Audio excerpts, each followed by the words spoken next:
also possessing maneuverability and a combat radius in excess of the F-4 Phantom. Foxbat, a new extended performance fighter, is now operational and has been seen in an area of potential conflict. It is thought to have multiple air-to-air and long-range air-to-surface missile capability at a speed of Mach 3. More important, however, we currently have no fighter in our operational inventory that could consistently, if successfully, combat the Foxbat. Of the two, the Foxbat has substantially widened the combat spectrum, has amplified the need for air defense, and the absolute requirement to respond to more rapidly changing situations in a much enlarged envelope.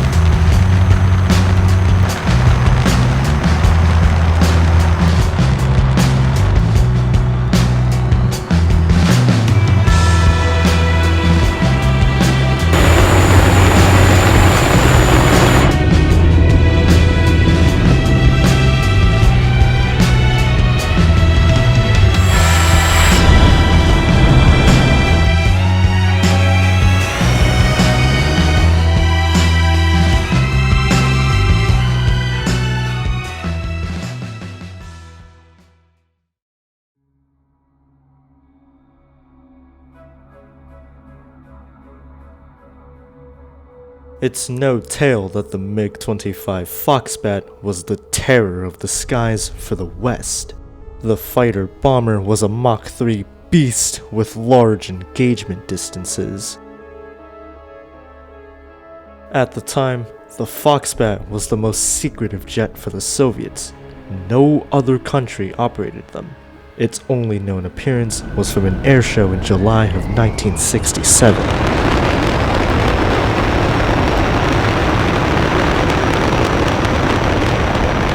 Western intelligence gatherers suspected the Foxbat to outperform the F-4 Phantom in almost every aspect, having superior maneuverability, speed, altitude, and weaponry, riling up the Americans and putting their engineers to work. Around this time, the Americans were desperate for a new fighter. Now, with the reveal of the Foxbat, this was only accelerated. In 1972, the Americans revealed the F-15 Eagle, a direct response to the Foxbat. The new Eagle had outstanding agility, with a 42-foot, 10-inch wingspan, allowing for extreme tight turns. Strong engine power gave the Eagle a thrust-to-weight ratio of more than 1, allowing the plane to accelerate vertically and granting swift top speeds of up to Mach 2.5. Speed was not the only achievement from its powerful engines. The Eagle had an altitude ceiling of over 60,000 feet. Its advanced technology and weaponry gave it an edge in beyond visual range combat situations. The new Eagle's advanced radar allowed the aircraft to differentiate between the ground and low-flying aircraft, allowing the plane to engage low-flying targets. With all this in place, the Americans seemed like they were ready to take on the Soviet monster. However, the plane was still secluded from the outside world at the time. Even 5 years after its reveal, no other country operated the Foxbat. This raises an important question. Were the Soviets telling the truth about this mysterious plane?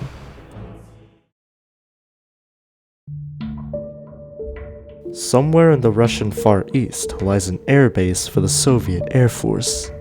Chuguyevka Air Base was home to the 513th Fighter Regiment of the 11th Air Army. This regiment operated the MiG-25 Foxbats. One of the pilots was Lieutenant Pilot Viktor Belenko. Belenko was your average military pilot. However, Chuguyevka was not your average airbase. The buildings were in deep disrepair. The troops hated their lives there, and Belenko was no different. When Belenko presented these issues and suggestions to improve the base to one of his superiors, he was only met with ridicule. Belenko also questioned the Soviet government system and despised life in the Union. At the same time, he was going through a marriage crisis. Belenko's wife, Lyudmila Petrovna, was looking for a divorce from Belenko and also wished to take their 3-year-old child with her. Soon to be divorced and wishing for a new life, he looked towards the United States. However, obtaining citizenship to America would be no easy feat, especially for a Soviet. But Belenko has a clever trick up his sleeve.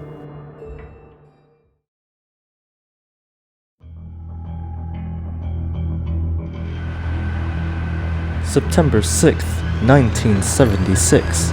Belenko and other members of his squadron took off from Chiguyevka Air Base on a routine training mission.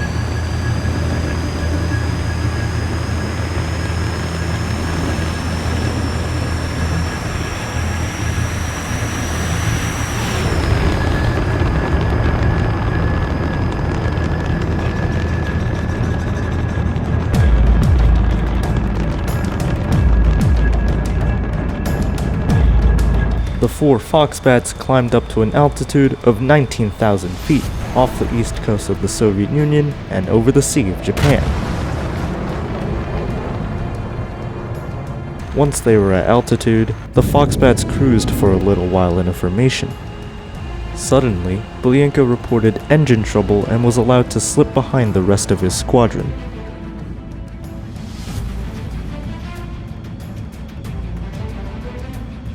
However, his aircraft's engines were perfectly fine.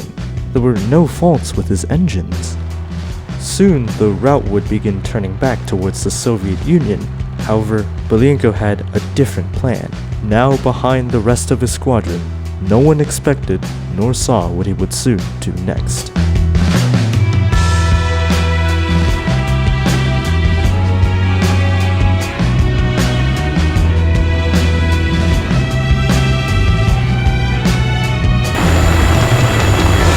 Belenko dived from 19,000 feet to just 100 feet above the sea.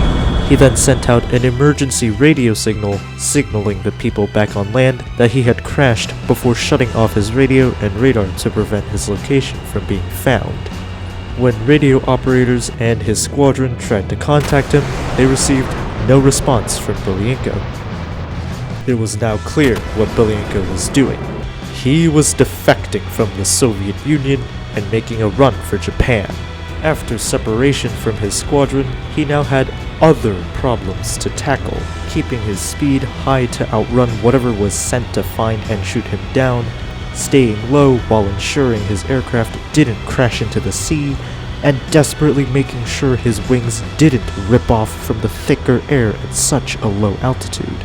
After crossing into Japanese borders, he pitched his aircraft up to a height where Japanese air warning radars could see it before descending to avoid being hit by surface-to-air missiles. The Japanese were not happy about an intruder entering their airspace unannounced. Two F-4EJs from Chitose Air Base in Sapporo were scrambled to check out what was going on.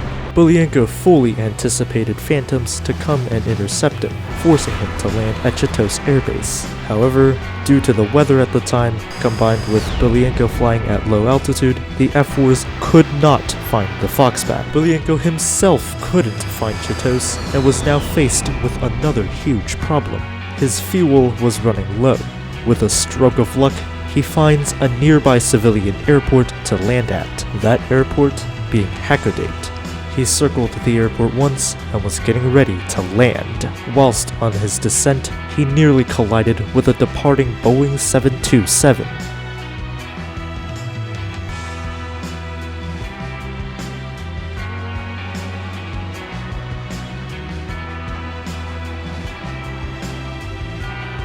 Belenko slammed his aircraft into the tarmac and deployed his drag chute. However, even with his wheel brakes in full force, this wasn't enough to slow him down. The Foxbat rolled 240 meters off the runway and came to a stop, just before hitting a fence.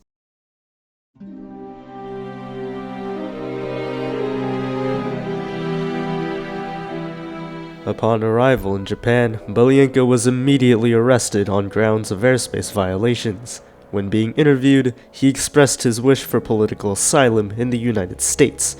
The Soviets also interviewed him and tried to convince him to return to the Soviet Union. However, Belenko was not having any of this and stood his ground on wanting to live in the United States.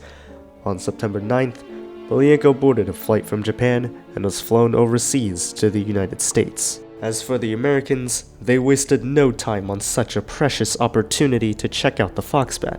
Originally, they wanted to fly the aircraft into the United States, but the Japanese were already facing the Soviet Union breathing down their neck after having one of their most secretive jets flown onto Western land, and they denied the proposition.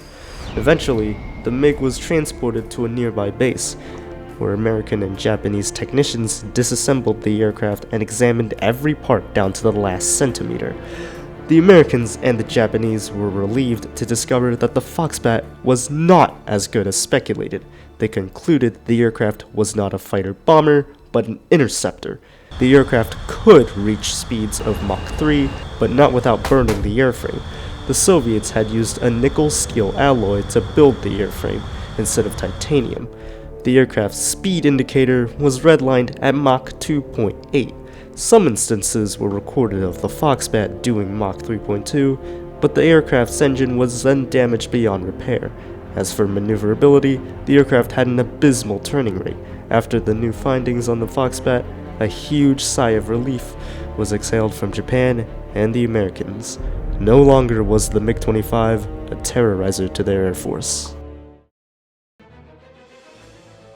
Going back to Belenko, he was granted political asylum in the United States shortly after his arrival. Congress and the president at the time agreed to grant him citizenship in the US. Not much was known about his whereabouts since his naturalization in America. Belenko almost rarely appeared in interviews, besides some documented encounters with him at bars in the late 90s and early 2000s. In these interviews, Belenko stated he was satisfied and blown away by life in the United States. Even though he was skeptical of Soviet propaganda alienating and criticizing the US, he still had no idea what life was truly like living in America. In one of these interviews, he stated he made his trip to a grocery store and unknowingly bought cat food, ate it, and noted its rich taste. Since then, he married an American woman, had children, and worked as a consultant for the US military.